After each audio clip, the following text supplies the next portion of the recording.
আসসালামু আলাইকুম। আজকের গল্প হলো প্রবাসীদের। আজকে আমার এক প্রিয় বন্ধুকে নিয়ে গল্পটা করব। আমার এক প্রিয় বন্ধু আজকে ওনার দুঃখের কথা প্রকাশ করলো। ফ্যামিলিগত গল্প আসলে একসঙ্গে ঠিক না, ফ্যামিলিগত গল্পটা বাইরে ছড়িয়ে দেওয়া, তারপরও প্রবাসীদের সুবিধার্থে আমার বলার প্রয়োজন আমি মনে করি। আজকে এক বন্ধু আমার কাছে গল্প দিল, ওনার যত অর্থ সব স্ত্রীর হাতে, ওনার হাতে কিছুই নেই। প্রত্যেক মাসে এইভাবে সেভাবে সব টাকা নিয়ে যায় বাংলাদেশে, যাক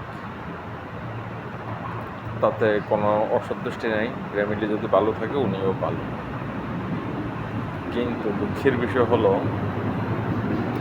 আজকে থেকে 5 দিন আগে যে কোনো বিষয়ে টাকা কিছু কম দিয়েছে, দিতে পারেনি এমন। কিন্তু ছেলেটা অনেক ভদ্র, ভালো। টাকা না দেওয়ার কারণে ওনার স্ত্রী ওনার সাথে কথা বলা বন্ধ করে দিয়েছে। এমন নয় যে ফোন উঠায় না, ফোন উঠায়, ছেলে সন্তানের সাথে কথা বলতে তা উনি কথা বলেন। তো আমি বললাম, বন্ধু যেহেতু তোমার সাথে কথা বলে না, উনি ওনার পাওয়ার দেখাচ্ছে, তুমি একটা কাজ করো, আজকে থেকে তুমি টাকা দেওয়া বন্ধ করে দাও। নাম্বার 1,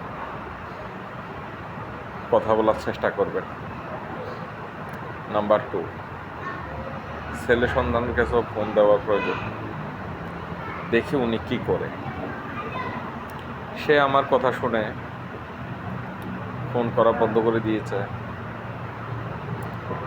সপ্তাহদিন পর স্ত্রীর বাপের বাড়িতে চলে গেছে ছেলে সন্তান।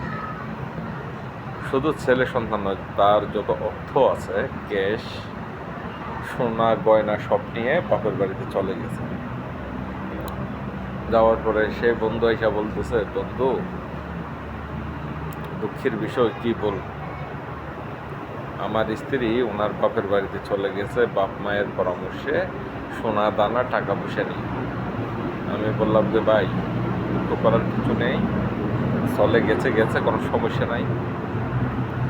যেমন মানুষে বলে কাক ছিটলে বাত ছিটলে কাকের অভাব নেই, ঠিক তেমন চলে গেছে, কোনো সমস্যা নাই।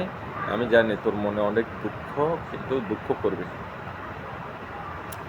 বাপের বাড়িতে কয়দিন বাপ নামে খাওয়াবে, খাওয়া। যদি মনে করে যে অন্যের সংসারে এই টাকা নিয়ে বিয়ে বসবে, কিন্তু সে সতী না, ও হাঙ্গি হবে।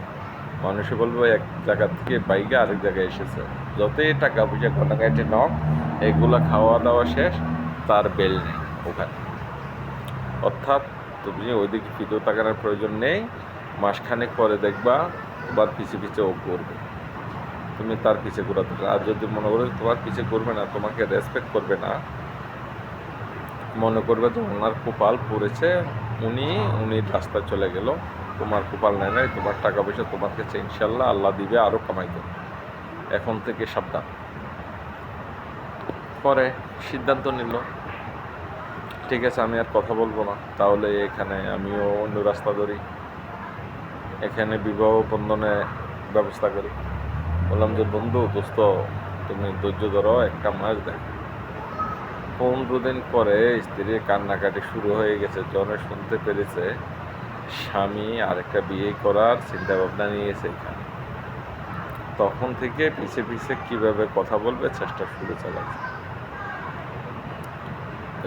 মানুষে বলে পুরুষ মানুষ খারাপ, আসলে পুরুষটা খারাপ না, পুরুষটা ভালোবাসে, ভালোবাসতে জানে। কিছু কিছু অসৎ স্ত্রীর কারণে পুরুষ লোক খারাপ হয়। স্ত্রীরা মনে যখন অতিরিক্ত আঘাত দেয়, তখন পুরুষ লোক খারাপ হয়ে যায়, অন্য নারীর দিকে তাকায়, দ্বিতীয় বিয়ে করার চিন্তা ভাবনা করে। যদি পুরুষ লোক নারীদের লোভিয়ে হতো, তাহলে 300 টাকা 50 টাকা 500 টাকা সার্ভিস দেওয়ার লোকের অভাব নেই, ওই রাস্তায় চলত। লক্ষ টাকা খরচ করে মাসে মাসে টাকা দিয়ে কোন সংসারের চিন্তা ভাবনা করতো। পুরুষ লোক দেহের লোভী নয়, পুরুষ লোক চাই কি একটু শান্তি, একটু ভালোবাসা, একটু তাকে রেসপেক্ট করো, একটু তার সাথে ভালো ব্যবহার করো, সুন্দর ব্যবহার করো, এতটুকু। অতিরিক্ত আর কিছু চাই না। আমার ভিডিওটা অনেক লম্বা হয়ে গেছে, অনেক কথা ছিল, আর বলা যাবে না। রাখি, ইনশাল্লাহ আপনারা শুনবেন, লাইক কমেন্ট শেয়ার করবেন।